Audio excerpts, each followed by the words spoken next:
Hey, thanks for tuning in. This is Nathan with the Cornfed Coverage, and I have here with me. I'm Chase. I'm Michael, and we're just going to discuss the round of 32 and some games in there, and then give some Sweet 16 picks As well as the Husker versus Vanderbilt for the matchup. round of That's 32. Yep. it's history, history, Might be a top 10 history in the Husker making. athletic moment of all time, if you think about it. It's up there. It's up there. I mean, there's We the broke football the natties and the volleyball natties, but it could be like seventh or eighth all time moment for now. we broke the decibel record in a stadium where the NBA team just won an NBA Yeah, championship. the world Yeah, championship. and there was a game Yep. seven, too. Game seven NBA Mm-hmm. finals. We were louder. Yeah, hmm which is crazy. 70 Huskers win 74-72, and Vanderbilt had a great look at the basket. I will tell you, my heart sank out of my ass when that basket Yeah. rattled around the rim. It was in for a split second, but then it too much momentum.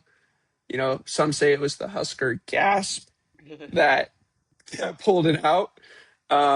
But it doesn't matter. Regardless, it didn't go in. Huskers advanced to the Sweet 16 for the first time in school history. Before this year, we had 0 wins in March in the March Madness bracket. Now we've got two. Um, so I don't know. I think that it was a very good effort from the guys. Kind of crumbled a little bit in the second half. I did feel like we were the better team, but they had the better player overall. Uh, Tyler Tanner was going nuclear. He was just hitting everything. I swear to God. 27 points. Yeah. Yeah, he was playing really good. So hats off to Vandy. I think they played a great game. Very gritty. Um, Very fitting for a 4-5 matchup, I'd say. But I think that was probably the best game of the weekend. Yep. Um, might be a little biased, but what did you guys think of the game? Yeah, like you said, I think so far is the best game of the tournament. Like maybe Iowa, Florida, or the Kentucky Santa Clara game kind of gives it a run for its money. But I just think the atmosphere that our fans brought to that just made it like a March Madness game. Like I've never seen a March Madness game like that. It was 90% Husker fans. They were loud as shit. I think they were probably drinking all day. They were ready for that game. Um, and they helped us big time win that game because if it's a true neutral court, like you don't know what happens. We had home court.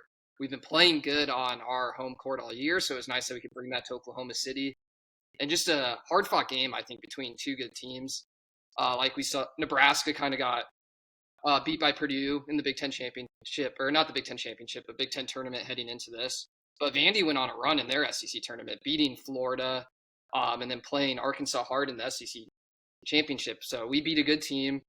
A lot of people had Vandy over us, which I thought was kind of crazy with our home court, but Price played good. I think our defense played really good for the first 10 minutes. Vandy could not score. They started getting into their rhythm, especially Tanner, like you were saying, but he's a future NBA pick. And his shot was just a tad too strong there at the end. And the Lincoln native gets to put the go-ahead basket in with 2.2 seconds left. Great pass by Price. They all tried to rush him, of course, because he's a great shooter. Um, but yeah, we get to pull it off there. Score with 2 seconds left, and then everyone in the sports bar I was at was celebrating like we won. And back in my head, I was like, this game's not over. I've seen a lot of March Madness moments, and yeah, we're It able was to get it done. close. And how sweet hmm it feels. Sweet 16. And we get to play our rivals. What about you, Michael? What do you think of this game? Uh, I, for one, was just watching it at home, and probably about 5 minutes left. I had to go pick up Chastity, and she was hanging out at a friend's house. And You missed the I, last couple minutes. you think I would miss that shit? I literally pulled up No. YouTube TV on my phone and blasted her speakers 40, like to 40, blaring the game. I had my Hashtag not windows sponsored. down. I had my windows down. The entire thing was the entire street of A Street from like 40th to 27th could hear me. because of how loud I was playing it. People were lighting off a lot of fireworks on my side of Well, town. so on our way back from when I picked her up, there was probably about like a minute in the game, and then Frager's shot goes in when we're like at like 40th and normal, and we were at a stoplight, and someone pulled up, and I was just fucking screaming my head off in the middle of the street, and they could hear the game and everything, and so they started cheering, and we both said "Go Big Red," and I continued driving home. And that last second shot by Tanner, that is the closest I've ever seen a basketball almost go into the hoop without going in. So Yeah, I it was thought like that was crazy. I've seen like all the screenshots of people have taken it like half, and it like looks like it's in. They're like, how does this miss? And I don't know. Mm-hmm. Right. I don't know. I feel like it's just really hard because, we saw Kentucky Santa Clara. We saw them go into overtime off a shot just like that. Yeah, You basically know. the same. Yeah, that 2 second sequence or the four Hmm. second sequence for that game was crazy. Yeah. So I don't know. I'm just kind of thankful that we got to give that one up to the Lord. He's the one who helped Yeah. us advance there. But nonetheless, on to the Sweet 16. There were some other good games that happened over the weekend, and one game that I'd like to talk about is the St. John's Kansas game. Yeah. Uh, it was a great ending, I'd say. Personally, I had St. John's advancing over Kansas because I I think Rick Pitino's a better coach, and in March that matters. So they get it done off a buzzer beater on the last second uh, layup. I don't know what Kansas was doing. They basically just let them walk to the basket. So I don't know kind of if it was just a lapse in judgment, but I don't think Kansas really played good all game. Um, they were pretty lucky to be in it late and had the lead. Um, but nonetheless, the better team won, and they're on to the Sweet 16 as well. But what about you guys? What games were you liking this weekend? Yeah, I was able to catch the Gonzaga Texas game. Kind of going back to our last pod, one of my picks was Texas upsetting Gonzaga, so I was happy to see it come true. They're the highest seeded team remaining in this tournament, so hard to say it's a Cinderella run when it's a team like Texas, though, with the huge brand. But um, I could be pronouncing his name wrong, but Mattis, their 7 foot ginger blonde hair guy. He's playing really Hmm. good. He can do everything but shoot free throws. He almost let BYU come back in the game with his free throw shooting. And against Gonzaga, it was pretty poor again, but he's a walking rebound. He's been making his shots. He was, I think, 100% even from the. He might have only been 1 from 1 for 3 point, but he's making his 3 pointers too. 3 points. Hmm. Swain's playing awesome for Texas too, and they're just a well-rounded team now that they're completely healthy. They weren't or they weren't completely healthy in the middle of the season. They're healthy now. They're coming together, and their luck will probably run out against Purdue because I think Purdue matches up well against them. But good story for Texas. I think Gonzaga is kind of overrated. They should have been a 5 seed, and St. John's should have been a 3 seed. I think they could have switched those two, and the tournament would have been perfect seed-wise. But yeah, good job, Texas. What about you, Michael? Yeah. Um, Florida Iowa game was another crazy game we got to witness, and we watched our rival fucking beat a number 1 seed and advance to the Sweet 16 for the first time since 1999. So which just that that makes the storyline for Nebraska's game that much crazier because it's two teams who A have never been there in the Huskers case, and B Iowa's case they haven't been there since '99, so almost Yeah. another 20 years. Um, when he took that corner three, I didn't think it went in. Low-key, I thought that was an air ball. And then that was a very anticlimactic last like 2 seconds of the game, considering Florida couldn't put up a shot. Yeah. And Pretty boneheaded then play. Yeah. Well, and what's even crazier is Iowa was leading in that game up until like 5 minutes and 30 seconds left. And then Florida took the lead. And then from there, it was just back and forth and back and forth. And Iowa loves slowing down the clock, taking as much time off the shot clock as they can before they have to put a shot up. So that'll be interesting to watch this week. And props to the Hawkeyes. They took down a number one seed and they get to play the motherfucking Go Big Red Nebraska Cornhuskers in the Sweet 16. I guess I'll kind of say thank you to Iowa because I think we did not match up well against Florida. But yeah, I don't know what Florida was We'll doing there take on it. those last two possessions. They left the Iowa guy wide open. I don't remember exactly how, but he was wide open shooting that three. And then they didn't even get a shot off with their last offensive possession. So, but yeah, good job, Yeah, Iowa. They the led whole most of the game and back and forth the last 5 minutes then. the whole Mhm. driving to the paint and then trying to pass the ball with like a Under second the left. They basket. started with 4 seconds left. He had to know, like, probably took him about 4 seconds to run all the way to the hoop. Yeah. Yeah, just not very smart play at the end of the game. But nonetheless, this Thursday night, the Nebraska Cornhuskers taking on the Iowa Hawkeyes in the Sweet 16. Huskers are favored by 1.5 points, I believe. So this marks the Nebraska Cornhuskers' first ever Sweet 16 appearance. And kind of like what Michael was saying, Hawkeyes haven't been back since 1999. That's the same year I was born. This is things are coming due. So I think that, this will be our third matchup. We split the series, lost in Iowa City, beat them at home. So I think that the crowd is going to have to play a factor here. Um, I did notice that this Sweet 16 matchup, like as well as Houston and Illinois, is the most expensive get-in price of any of the Sweet 16 games. So that makes more sense. There's going to be a lot of corn down in Houston. Yep. The bars better have Busch Light on tap. Otherwise, the people are going to go crazy. They got I don't know. three I think Midwest teams all in one city. Yeah, it's the Big Ten mhm, Invitational plus Houston. Mm-hmm. they're playing an out of conference Yeah. tournament. That's all it is. But it is a home field advantage for Houston. Yeah. It's in their city. I don't know, but I think that the Huskers match up against the Hawkeyes really good.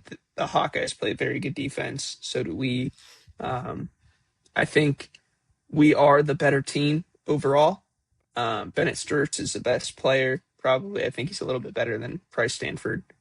I hate to say that, but overall, just kind of what he brings to the team, you can't doubt it or knock it.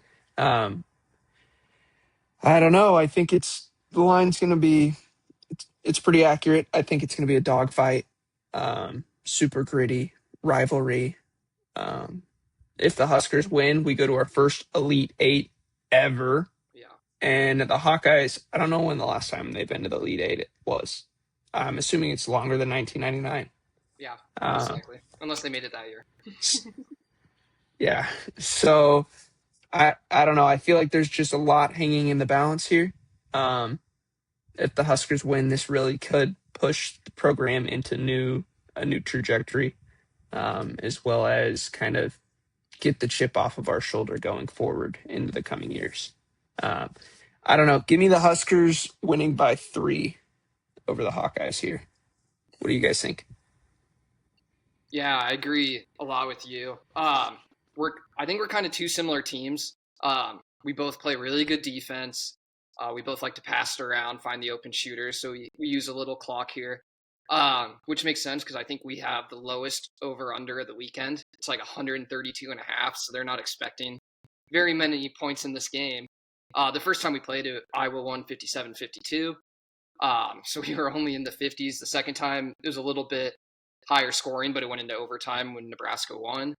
I think it's going to be chippy. I think if we're hitting our shots, we're the better team and we're going to win this game. But Iowa is going to make it chippy. And just because we're not making our shots, I still think we can win this game because I think we're going to do the same thing. We play great defense. We're going to make Sturs uncomfortable. I think we have to do that to beat them. If he gets hot, just like if Price gets hot, Price gets hot, it's over for It's Iowa. If over. Sturs gets hot, it could be over for us if we're not also hot. So it's going to be a dogfight. I think it's two really creative coaches. I was kind of looking into Iowa's coach too. He comes from a Division II background, won a lot in Drake, the 80s. yeah. And then and then he went to Drake, won some tournament games with Drake, and now he's Iowa. I see a lot of people that know more about college basketball than I do. They say he's a great tournament coach, but so is Hoiberg. Those last 5 minutes against Vandy, we switched to a zone defense on them after they kind of got hot, which slowed them down just enough that we could pull off that game. So I wouldn't be surprised if Hoiberg has a little something in his bag for Iowa too, but it's just two teams that know each other so well. I feel like this can happen in football sometimes. If you played a couple times in the regular season, you play in the playoffs, it tends to be lower scoring sometimes because you know each other so well. I think it's going to be another low-scoring game. I'm going to be same as Nathan. I think Nebraska like 63-60 in a hard-fought game. Low scoring. I like it. Price is going to have to make some tough threes because they're not going to leave him open. So Sam's going to make some great passes and run our offense. Price is going to make his shots. Mast is going to be a beast down low / hitting some shots up top too. I'm just excited. I feel confident against Iowa. So I do think I like it's it going to be too. close, but I'm confident. Michael, what about you? You guys practically said everything, honestly. Like, it's just kind of it's hard to talk about a game when you guys just check literally the entire list. Sorry. No, it's I'm fine. not apologizing. Overall, it's going to be another phenomenal atmosphere for the Huskers and for Iowa. I mean, Do you think a lot of people are traveling? probably a lot I of know Huskers. personally 3 people already. Dang. I know too. So, but I mean Yeah. that I don't know anybody going, but that I wish. 375 get in price is crazy. Yeah. Mm-hmm. I think it's gone up a little bit more too, actually, Well, I but I honestly could be think wrong. Iowa and Illinois are going to travel better than we think too. They both got good fan bases, and then Houston's in Houston, so I think it makes sense to me. Yeah, they're gonna get money out of it, that's for sure. Mm-hmm. But Michael, why don't you go ahead and give us your first preview of the other Sweet 16 games then? So I just wanted to discuss that Michigan Bama game. Bama could give Michigan some issues just because they're tough in the paint. They know how to play good defense, but Michigan has also had to play all of the Sweet 16 Big Ten teams that are currently, in the Sweet 16. So it's not like Michigan hasn't been here before. They've honestly probably seen better talent within the Big Ten than what Bama is. Well, Big Ten has 6 of the 16 teams, so maybe Michigan should get a little more credit for dominating kind of the best conference this year. Yeah, I mean, it just kind of makes the most sense. I would take Michigan probably -5.5 against Bama. I like that. But yeah, it's good. It should be a good game. I'm not entirely sure the atmosphere that'll be portrayed in the game, but it's the Sweet 16 game. I'm sure there will be fans there. I just don't know how well Michigan or Bama fans. I think Michigan will travel well. It depends on how close it is to. It'll be a lot closer for Michigan will be there. Yeah, I think Michigan fans will be there heavily, but Alabama fans are kind of like the Huskers. They're spread all over the country. I wonder if Bama will get Holiday back. I know he didn't play at all the first round. We'll see if they let him come back this next round now. Mm-hmm. But me personally, I'm going to look at the other game on the Sweet 16 that's in Houston, Illinois versus Houston. In that matchup, you have great offense versus great defense. It's going to be very interesting to see who can come out on top there. Houston is favored by 3.5 because, well, I think you give them a point or two just because it's a home game for them. So I really think it's a pick 'em. Illinois has been playing pretty solid this tournament. They blew out their team that they played at the end of the round of 32. And I feel like, they scored over 100 points in the first round. So I feel like they've been taking care of business. They're going to, it's going to be a tight game, but I do think that they're going to be able to outplay Houston. And then it's going to be an all Big Ten Elite Eight in Houston. Give me Illinois plus 3.5. I'm pretty confident in that. But what about you, Chase? Yeah. I agree with both of you. I think it's Michigan and Illinois are going to win those games. The game I kind of am looking forward to most, probably outside of the Nebraska game, of course. I'm nervous for the Nebraska game. I'm excited for it. But the Duke St. John's game, Rick Pitino getting St. John's to the Sweet 16. What a coaching job. He was I didn't think he was going to coach again. He was like coaching in Greece a little bit after he got fired from Louisville, and he had those scandals going on that, maybe he was paying players and having strippers come for the recruiting trips and stuff. But he moved on, got the Iona job, led them to the tournament, took over St. John's, a team that a lot of people thought was just kind of a dead team. They haven't been to the Sweet 16 since the 90s. The fourth team that Rick Pitino's now taking to the Sweet 16. So at 70-something years old, too, he was already a legend.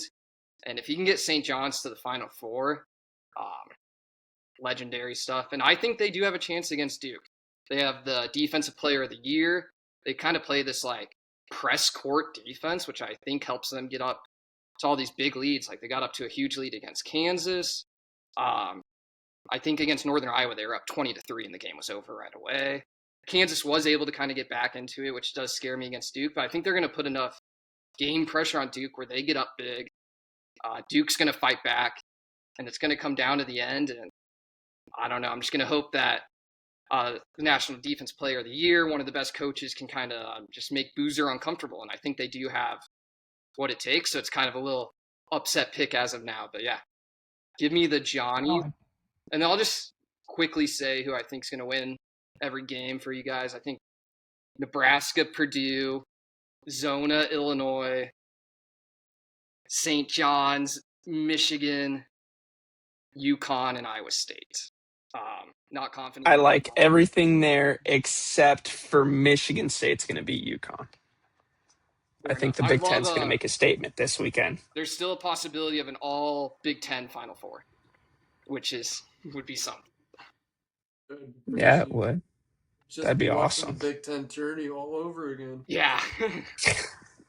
Just with way higher stakes. Yep. Yeah, national championship at stake instead of a Big Ten championship. Yeah.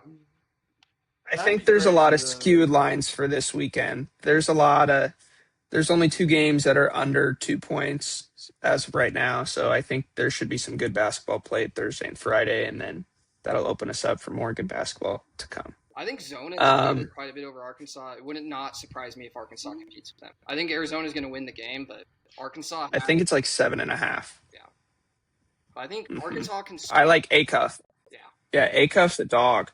He's really good. Mm-hmm. I think Arkansas and Calipari they just kind of show that he's the reason why those players at Kentucky that played under him were so good, not the school. Yeah, I think Calipari's kind of winning the divorce of him in Kentucky so far. Even Kentucky was in the tournament and won a game, but Calipari 2 straight Sweet 16s at Arkansas now.